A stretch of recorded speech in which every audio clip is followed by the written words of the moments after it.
देश पढ़े लिखे शास्त्र और ऋषि मुनियों के पास था तो सोने की चिड़िया कहलाता था। आप सबको ज्योग्राफी में पता है कि उल्का पिंड गिरेगा तो लोग मर जाएंगे। ससुरा उल्के पिंड से डायनासोर मरा था और उल्का पिंड को गिरने से रोकता है बृहस्पति, और बृहस्पति एक चक्कर लगाता है 12 साल पे, और हमारे यहाँ महाकुंभ लगता है 12 साल। क्या ये छोटा मोटा धर्मशास्त्री बता सकता था? पहले हमारे यहाँ प्रकांड विद्वान होते थे, एक से एक ऋषि मुनि होते थे।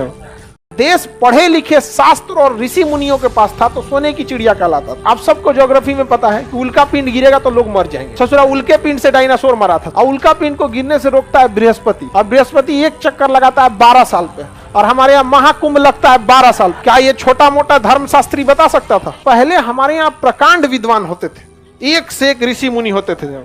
आजकल धार्मिक व्यक्ति अपने आप को समझेगा यूपीएससी वाला हो, खुश रहो। अरे यार ओकरा दुख कौन ची है?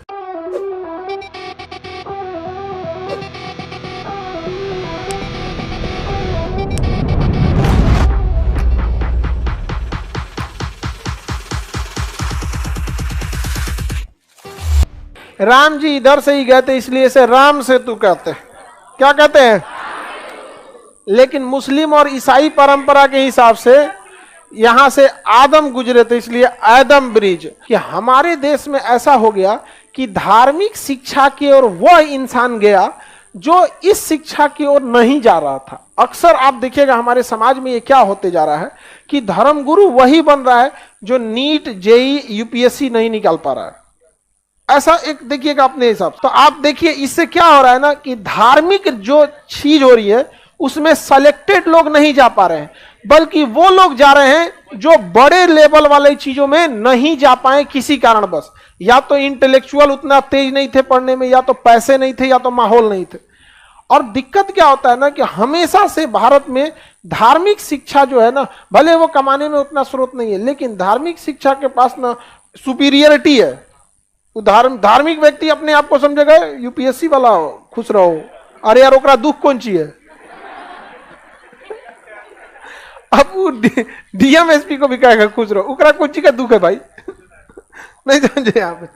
तो धार्मिक शिक्षा जो है ना हम लोग के यहाँ ना बहुत ज्यादा, मतलब कहिए तो धार्मिक शिक्षा भी एक जो उसका भी अगर एक टेस्ट होता ना, जैसे यूपीएससी का कैसे एग्जाम होता है कि सारे ग्रेजुएट डीएम नहीं बन सकते, वैसे ही आप धार्मिक शिक्षा लीजिए। आप मुस्लिम है तो कुरान याद कीजिए, हाफिज बन जाइए, शास्त्र याद करके आप शंकराचार्य। लेकिन फिर जब आप दूसरे को ज्ञान देने आइएगा यहाँ पे तो वहां एक परीक्षा होता। मुसलमान का ही लो, दूसरा को मत दो, हिंदू धरो अपने लो। इससे क्या होगा ना कि जैसे समाज में पढ़े लिखे तो बहुत हैं, लेकिन उस पढ़े लिखे का मत के एकदम से यूपीएससी बीपीएससी निकाला जाता है, डायरेक्ट नहीं निकाला जाता। उसी तरह अब उसमें भी एक मत के निकाले तो और बढ़िया देश जाएगा। वरना जब देश पढ़े लिखे शास्त्र और ऋषि मुनियों के पास था तो सोने की चिड़िया कहलाता था। कहीं ना कहीं वो ऋषि मुनि अनपढ़ नहीं थे, बहुत ज्यादा पढ़े लिखे थे। और बहुत ज्यादा पढ़े लिखे लोग और कम पढ़े लिखे लोग एक साथ अगर रहेंगे तो कम पढ़ा लिखा वाला ज्यादा बोलेगा और पढ़ा लिखा वाला चुप हो जाएगा। और ये प्रक्रिया अगर लंबे समय तक जाएगी तो पढ़े लिखे लोग दब जाएंगे, अधजल गगरी छलकत जाए वाला ज्यादा उड़ने लगेगा। यहाँ पे यही हो रहा है आजकल, यही हो रहा है यहाँ पे। वरना हमारे देश में ऋषि मुनि जब थे सब कब का, हमारे यहाँ देखिए हम आप सबको ज्योग्राफी में पता है कि उल्का पिंड गिरेगा तो लोग मर जाएंगे।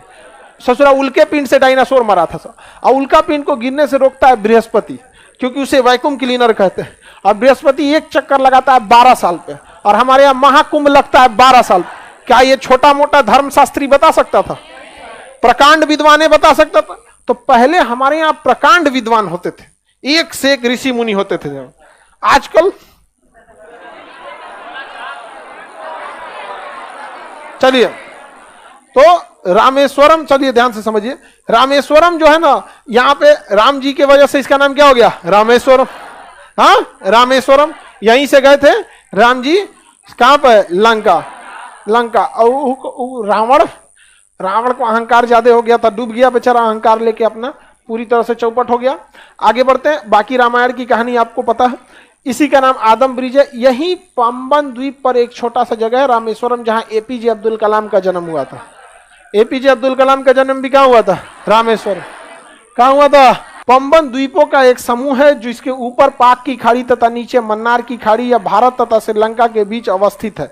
यह द्वीप जो है कई सुनामी की वजह से कई द्वीप क्षतिग्रस्त हो गए हैं। इसका सबसे प्रमुख भाग रामेश्वरम है, जहां एपीजे अब्दुल कलाम का जन्म स्थल।